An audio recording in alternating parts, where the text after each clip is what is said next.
Okay, well, let's get into our next discussion now. Nigeria's annual expenditure on fuel subsidy has risen to over 1.4 trillion naira. That's about $3.8 billion.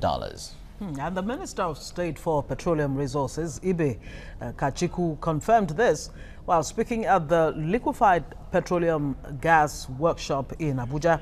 He described the expenditure as under recovery for supply of petroleum products across the country. Now, the latest figure is about 81% higher than the earlier figure of 774 million naira daily, and that's about $2.1 million, given last month by the Group Managing Director of the NNPC, Mekanti Baru, for the importation and distribution of petroleum products in the country. All right, we have with us in the studio Public Affairs Analyst Obaniyi Akinwale. Ani, good morning. Good morning. Good to see you. Well, when this administration came on board, they said there wasn't going to be subsidy. And then Nigerians took it that, okay, subsidy is gone one way or the other. And then after a little while, we heard that government wasn't giving subsidy. It was NNPC that was giving subsidy. And here we are. It means subsidy is really there. It has never gone, or maybe it is back. Yeah. One of the things I like about this country is that we are the use of English better than the Queen. The government said it's not subsidy, but it is under recovery. So which means either you want to take it or you leave it. The government is not paying subsidy, but what they are doing is under recovery. But what is different this time around? I think the only difference we have this time around is the under recovery is being borne by all of us. And I want us to do a bit of mathematics this morning. The NNPC told us that the landing cost for 1 metric ton of refined crude is about $320. If we use $320, let's take a metric ton at about 1,000 to 1,300 liters. Invariably, it's going to give us about 168 to 171 naira as a cost of petroleum product CIF, which means whatever product the federal government is buying in, what it costs us for bringing it down here is 171 naira. That's the actual cost. Yes. Now, what we're always shaving away from is having the information available to us. How many liters of crude of refined products are available in a barrel of crude? That's about 42 gallons, out of which you have 50% petrol, that is a gasoline. Then you have about 16 gallons to be diesel, then 4 gallons to be the jet oil, and what have you, the slacks and you from there. But we have not attacked what the main problem is. The actual cost of petroleum product, petrol, let me call petrol that we're used to in Nigeria, is $0.475 per liter. $0.475 per liter. Now, what is our problem? Why are we having this shortfall or under recovery? Because if you multiply 0.475 by our current dollar exchange rate, you are going to get, if you use 305, which is 305, you're going to have about 151 naira. If you use 365 naira, you're going to have about 171 naira. So the reality is, just imagine, our dollar is about 120 naira to a dollar. So invariably, what you're going to have in naira is going to be about 60 naira per liter. So what is our problem? We're always looking at the symptoms. We're not the ailment itself, the disease. Yes, because the reality is that where we are today is because we've bastardized our economy. We've bastardized our foreign. Whatever you don't produce, you don't have control over. And at every minute you have increase in the price of crude in the market, the cost of fractionation is going to increase over there. The reality is that we've been told we consume about 35 million liters petrol per day in Nigeria. No, now that's been jacked up to about 55 million liters. Yes, and we don't produce up to 5 million a day. So which means that we are going to live on the production world to sustain the remaining 50 million liters. Now the question is this. Nigeria economy is driven by the price of pump price. So if federal government try to increase the price of petrol from 145 to, let's say, the realistic figure, which all of us know is 180. The question is that the cost of transporting this paper from here to Ibadan will increase. Now, what happens to that? Which has been made provision for, too, in the whole setup, about 12 or 14 naira, which makes it come to 186. Yeah, exactly. So when you have that, the value of inflation is going to jack up. Then when your inflation jack up, your forex become worthless. So the reality is that one of the things that the headlights keep using to deprive the public is we sensationalize a lot of these things. What is different this time around is that companies that only have address in number 12 or number 19 and Lola no longer goes to government to collect money. What the federal government is doing now is that you ask us to decentralize NNPC. Yes, we are going to do that. Who handles all these things? PPRA. So when NNPC go out there to sell the crude, this is how much we're expected to get based on this. But while doing that, they are doing business on the behalf of the government to say, we need this amount of products as refined. So in terms of that, unlike before, what you used to have is that you have certain set of people, the bourgeois, about 50 companies that don't have addresses, share this money. But what happened now, like the lexicon from the Minister for Finance is it's under recovery, so that all of us now are bearing this brunt of about 26 to 30. See, the point is, Nigerians are still scratching their heads about what exactly does this under recovery mean. Of course, we've been told by Ibe Kachiku that it's another word for subsidy. It's subsidy. Okay, it's subsidy. Okay, now let's even come to exactly what gave rise to this latest discussion about 1.4 trillion subsidy controversy. Okay. According to Ibe Kachiku, it's time for Nigeria to harness alternative fuel sources like liquefied petroleum gas as under recovery from importation and sale of petrol at 145 naira has hit 1.4 trillion naira. Right. He's saying we need to go to other sources. Right. Only for him to debunk that claim, as you know, saying it is only the NNPC that can actually give a true figure as to what we spend on subsidy. Okay. Right? Yeah, exactly. I agree with him. Now, in 2016, this government said we've scrapped subsidy for good. Yeah, sure. Because we want to save the money to fix the refineries and you know, other infrastructure that could come from it. You agree with me that Nigerian problem of refinery subsidy is not today, and the fact that they always tell in my village, they said cutting off of head is not the medicine for headache. No, say it how they say it in your village. In my village, they said ori bibe kolo ori fifo.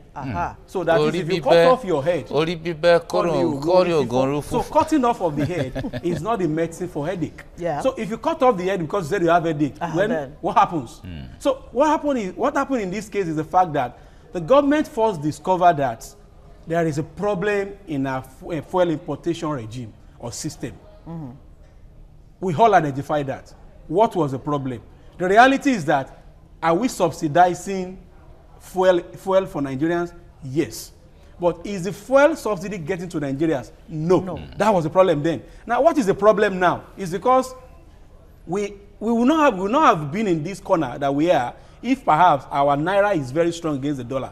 Don't forget that the subsidy we're talking about, because we have a disparity between what our local currency is to what the trading currency is. Yeah, because at the time the subsidy was removed, it was about 200 naira to the dollar. To the dollar. So if you look at $200 to a dollar and you multiply by 0.5, it's going to give you about 100 naira per liter.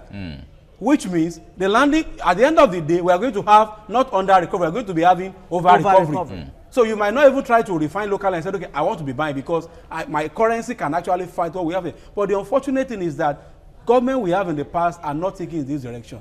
You will be shocked that if care is not taken and we deplete our forex and our Naira is not strong, perhaps Naira goes to about 500 per liter, God forbid.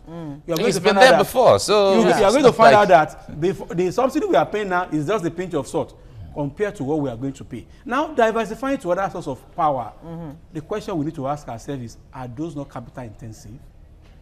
Are we ready for that in Nigeria at the moment? Yeah, but in the long run, won't it be we will. That's why it's glad, because we say in the long run, President Obama just spent about $16 billion on getting power.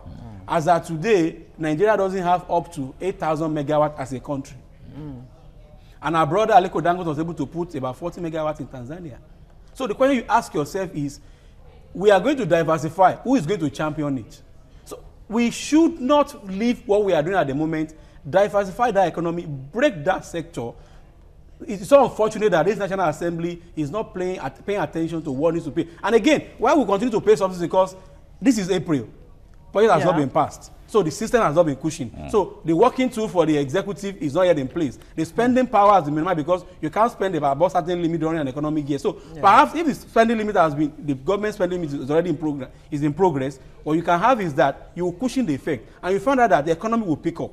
The price of dollar will come down. But if it comes down from, just imagine dollar comes down from 305 to 250. Which means we're not going to pay 33 or 26 naira subsidy again. It's going to cut down to about maybe 18 naira. Yeah, you said the National Assembly is not doing anything about this particular. They are not doing enough. But they are raising questions as to this 1.4 trillion naira. It was not provided for in the 2017 budget. So where did this money come from? The question is, you ask yourself, is how did NNPC go ahead with spending? That's why I'm saying that. I keep saying it that with the fundamentals, we don't get our fundamentals right, we will continue to be in where we are.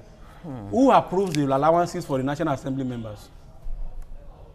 So he who plays the paper dictates the tune. If a National Assembly member can come up and say, my constituency allowance is 27 million a month, NNP is also right to spend the money it's generating, don't they? So those are the issues. Those are the issues. So if we have a virile and a very active National Assembly, I see no reason why PIB will not be in place by now.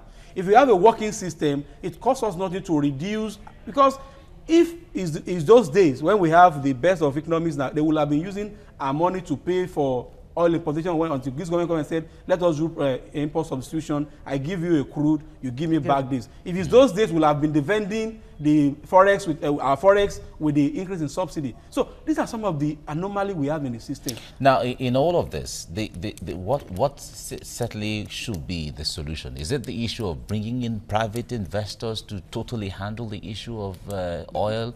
Is it the issue of privatizing or unbundling the NNPC, or is it the issue of building more refineries? We hear there are licenses for modular refineries, and we can't seem to see the refineries being built. That's why I said the system. As much as I don't support illegalism or vandalism, I see no reason why we will be destroying those so-called smaller criminal refineries in the South-South. Why not? I'll tell you why, because if these guys can use common fractional distillation to get some certain level of crude refined, why don't we find a way of calling these guys together and said, okay, the whole of Port Harcourt will not be depending on what is coming from Port Harcourt refinery.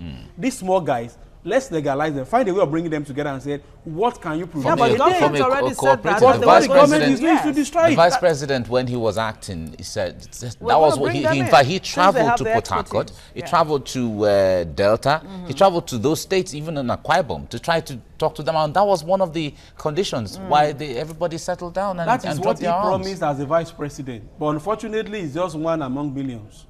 As the even chairman of Economic Council, when they go there, the military will come back and say, putting those refineries there, you are empowering militants, they will have money, they will fight us back, it's a security threat. So everybody will come from an angle that will favor them. And don't also take away politics from what is happening as well, because sometimes those guys that are doing those things are attached to one political big wigs in those areas, and you don't want anywhere, you don't want to empower your political opponent. You don't want to oil their engine. So that's what is happening. Again, I see no reason why federal government will not. The private partnership with Dangote will have done us a great deal. Sincerely yours. They are able to refine about 620 barrels a day if the refinery is working, which means that we will have more than enough. And you can call him a monopolist. But the question now is that if you have that kind of system in your system, you are going to reduce forex. And again, you are going to create job. And when you create job, your money is not going out, your forex will continue to increase, then your Naira will be able to defend your Naira will go in to defend your dollar, and you have a stable economy. So if you have this kind of things in place, and all those people that were licensed, like you can see 2019 is already playing out, Buhari is not going to renew, some people have blogs, Buhari is going to renew. We need to get to a point that we need people that will say what they will do. Don't give people that have been given licenses for over years. Look at what Fashola did in case of Ali Telecom Solution. He withdrew their license. He told them we are going to give it to somebody else. See what they did at a boycotting case. So we need government to stand up and withdraw those licenses and look for people that are ready and give them time. If you are not meeting it, it's not done anywhere in the world. Building a refinery is not a rocket science. It's not rocket science, and this 1.4 trillion naira can fix can fix a lot of things. Exactly. See, anything you don't want to work in Nigeria, make it government system. That is the reality. And the NNPC, talking about monopoly, is still the sole importer right now. That is why the big groups are fighting and they are putting this figure in our face. Because you remember that before now, as at 2016 May, NNPC is still paying about a subsidy of about 5.1 trillion. So the question you need to ask ourselves now the problem now is that this 1.4 trillion, NNPC is telling us that it is no longer going to some individual pockets.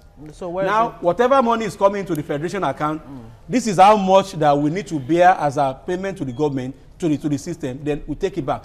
Unlike before that, 50 companies, big boys will go with the licenses and collect money without any crew landing at our port, without any ship coming on our port. So what we have now is that 1.4 million before now will have gone to Trillion. 1 or 2, 3 people's pocket, and they will. But now we have. But it is not an excuse for government to keep on doing Does this in any All right. way affect our foreign reserve? I mean, we've been, excited about the $47 billion.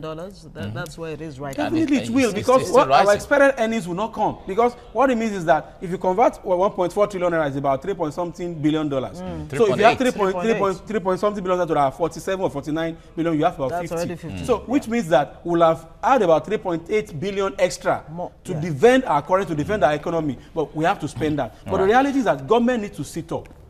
Government needs to do what they need to do. See, you don't need, unfortunately, this is an election year. You don't need to care who else is go.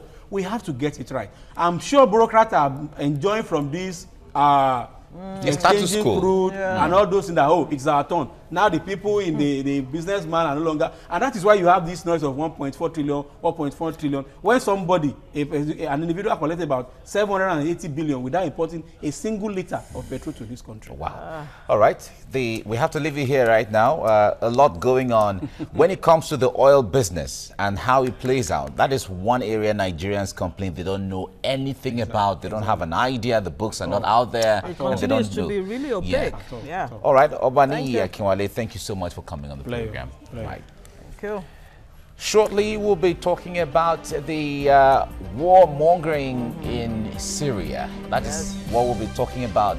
We'll be discussing Syria with Cyril. Stay with us.